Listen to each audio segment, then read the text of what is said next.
Tuan Speaker, point of order 36:10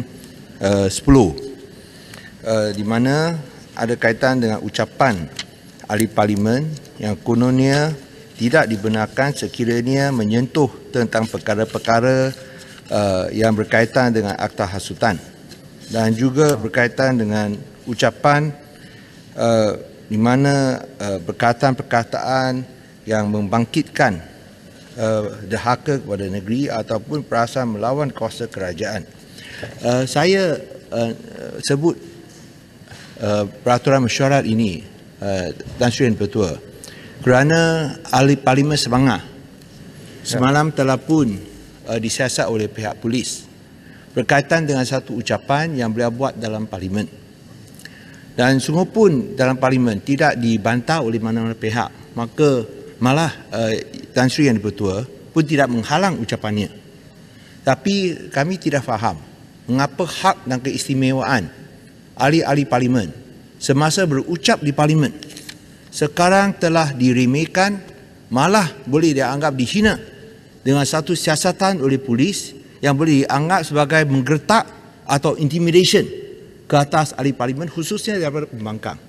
Lebih-lebih lagi, Tan Sri Yang Pertua, di mana apa yang diucapkan oleh Sabangah bukanlah menyatakan secara terbuka untuk memisahkan Sabah daripada Malaysia, tetapi hanya tentang apa yang berlaku dalam Sabah. Dan ini pun telah disuarakan oleh ahli parlimen Sabah daripada pihak kerajaan, iaitu daripada GRS. Tapi kita tidak lihat ada tindakan yang sama yang diambil ke atas mereka. Ini seakan-akan ada double standard dan merupakan satu intimidation ke atas ahli parlimen pembangkang, tak kira sama ada Pakatan Harapan ataupun daripada warisan. Malah kita lihat pihak polis tidak mengambil sebarang tindakan apabila ada pihak, individu dan organisasi secara terbuka meminta sekolah vernacular, sekolah Cina dan Tamil ditutup sama sekali. Tapi kita tidak lihat bahawa pihak polis mengambil sebarang tindakan. Ini pula ahli parlimen ucap dalam Dewan Yang Mulia ini tak dihalang oleh speaker dan tak dihalang oleh mana-mana ahli parlimen, dan dengan nyata sekali, ketara sekali tidak menyatakan nak pisah Sabah daripada Persekutuan Malaysia, tapi pula diambil tindakan. Kami dari pihak pembangkang ingin membantah tindakan yang diambil oleh polis kerana ini menjadikan polis seperti ala politik untuk menggertak dan juga mengancam kebebasan dan juga peranan yang dimainkan oleh ahli parlimen pembangkang. Saya harap Tan Sri Yang Pertua boleh buat satu ruling. Kalau pihak polis tak ambil tindakan, kena rujuk dulu kepada speaker.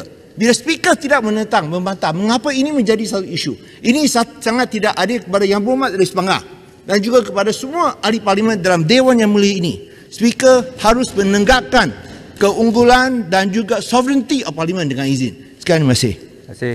Sebelum speaker jawab, biar saya memberi kenyataan menyokong yang dibangkitkan, kerana ini juga saya rasa tersentuh peranan speaker. Kalaupun ada masalah, itu harus dibangkitkan oleh pihak kerajaan, rujuk kepada jawatankuasa ya, untuk mengambil tindakan. Tetapi untuk menghalang dan memberi ugutan kepada ahli parlimen mengemukakan pandangan seperti yang berlaku kepada YB Sepanggar, saya rasa sekali lagi create a very dangerous precedent in this house. Kalau strictly speaking, kalau nak buat analyse itu, yang saya cakap, saya sendiri banyak yang saya sentuh yang boleh dibuat sebagai selaku ahli parlimen di parlimen, yang tidak mudah dibuat di luar. Jadi kalau Tan Sri Speaker ambil tafsiran yang keterlaluan mengikut kehendak atau tafsiran polis atau KDN, ia akan menghalang kebebasan kita sampai. Lagipun parlimen ada cara dan kaedah dia untuk mengambil mana-mana tindakan kepada ahli parlimen yang melanggar. Ini pernah berlaku kepada saya sendiri dulu bila saya bangkitkan soal One Malaysia dan hubungan dengan pandangan Israel dan One Israel, dan kemudian dirujuk. Tidak semestinya saya setuju prosesnya, tetapi maknanya dia tak guna penguat kuasa di luar daripada parlimen. Jadi saya minta penegasan, walaupun dari segi substantif yang saya boleh tahu, saya baca teks ucapan YB Sepanggar tidak ada menjurus kepada treasonable offence. Ya. Ini hanya penafsiran longgar yang dibuat. Saya sekali lagi usulkan kepada speaker supaya speaker campur tangan menyatakan ini ruang parlimen. Saya masih ingat baru-baru ini speaker House of Commons. Saya ada minta kawan-kawan forward kepada speaker.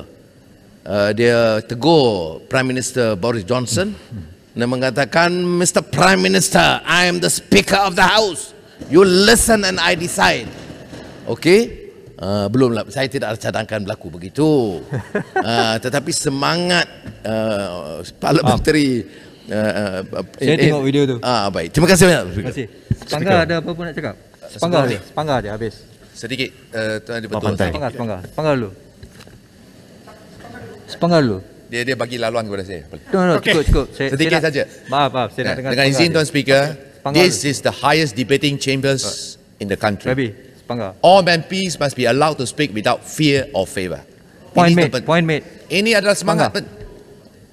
Dan saya ingin sukacita saya ingatkan kepada Tan Sri Speaker, di mana Seksyen 124 Kanun Keseksaan, mana-mana pihak polis yang cuba menghalang ahli parlimen menjalankan tugas boleh disabit kesalahan dan boleh dipenjarakan 7 tahun. Dan ini adalah tanggungjawab Tan Sri Speaker untuk menjaga kemuliaan, keluhuran Dewan yang mulia ini. Sekian. Terima kasih. Sepanggar. Okey, terima kasih Tan Sri Speaker, terima kasih Saya kepada Ketua sebenarnya Pembangkang. sebelum Sepanggar, sebenarnya saya terima kasih kepada Yang Amat Bagan, Yang Amat Ketua Pembangkang kerana membangkitkan perkara ini. Saya tak tahu sebenarnya. Pagi tadi baru saya terbaca sedikit dalam online, tapi kurang teranglah apa yang terjadi itu. Kalau boleh saya bagi peluang pada Sepanggar seminit 2 minit, kemudian. Terima kasih Tan Sri Speaker sekali lagi. Sebenarnya saya juga agak terkejut apabila pihak polis memanggil saya untuk berkenaan dengan perkara-perkara yang saya telah sentuh di dalam Dewan yang mulia ini. Dan jelas mengatakan di dalam teks ucapan saya merujuk kepada rungutan-rungutan suara-suara rakyat Sabah yang hari ini sedang berlaku di negeri Sabah. Kita pun lihat, malah bukan di negeri Sabah saja, dan Tan Sri yang di Pertua, rakyat di negeri Sarawak juga telah melakukan suara-suara itu yang saya sebut di dalam teks ucapan saya pun tajuk dia, jika kita ingin selamatkan Malaysia, laksanakan perjanjian Malaysia 1963. Sebab tanpa Sabah dan Sarawak, there will be no Malaysia. Dan apa yang saya sebutkan di dalam perbahasan saya itu sebenarnya adalah zahiran daripada apa yang disuarakan oleh rakyat Sabah di negeri Sabah. Kita tidak mau berpisah dengan Malaysia, tetapi suara-suara yang mengatakan kita kalau penganaktirian ini terus-terusan dilakukan oleh Putrajaya, lebih baik kita keluar daripada Malaysia. Ini disebutkan di dalam media sosial. Tan Sri Speaker, kita boleh lihat di dalam media sosial hari ini jelas kelihatan perkara-perkara suara-suara sumpama ini disebutkan dengan begitu lantangnya. Saya sebut dalam ucapan saya, di Sarawak ada konvoi mengajak Sarawak keluar Malaysia. Jadi itu yang saya sebut. Kalau kita tidak mau keadaan ini berlaku, Putrajaya kenalah sensitif terhadap perkara-perkara yang dibangkitkan oleh ahli parlimen, baik daripada pihak pembangkang dan juga kerajaan. Perkara ini, apa yang saya sebutkan, saya berbahas selepas Yang Berhormat Keningau. Dan Keningau menyebut juga perkara yang sama. Dia cakap jangan sampai Golden Gist ini lari. Jadi sebab itu saya setuju kepada apa yang dia sebutkan dan saya sebutkan di dalam teks ucapan saya. Tapi kenapa saya dipanggil dan Keningau tidak dipanggil? Itulah yang menjadi persoalan kita di sini. Tan Sri yang di-Pertua. Terima kasih. Terima kasih. Terima kasih kerana beri peluang pada saya untuk cakap sedikit. Saya akan halusi handset ucapan Yang Berhormat Sepanggar dan insya-Allah saya akan saya mengambil perkara ini dengan serius. InsyaAllah saya akan berkomunikasi dengan pihak yang berkenaan, ya, agar apa nama orang kata hak untuk berucap di Dewan Negara dapat pertahankan.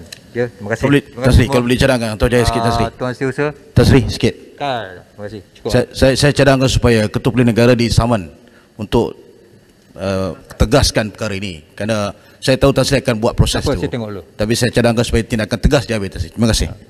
Saya tak pernah sama orang, so susah sikit lah. Silakan Tuan Setiausaha. Aturan urusan mesyuarat.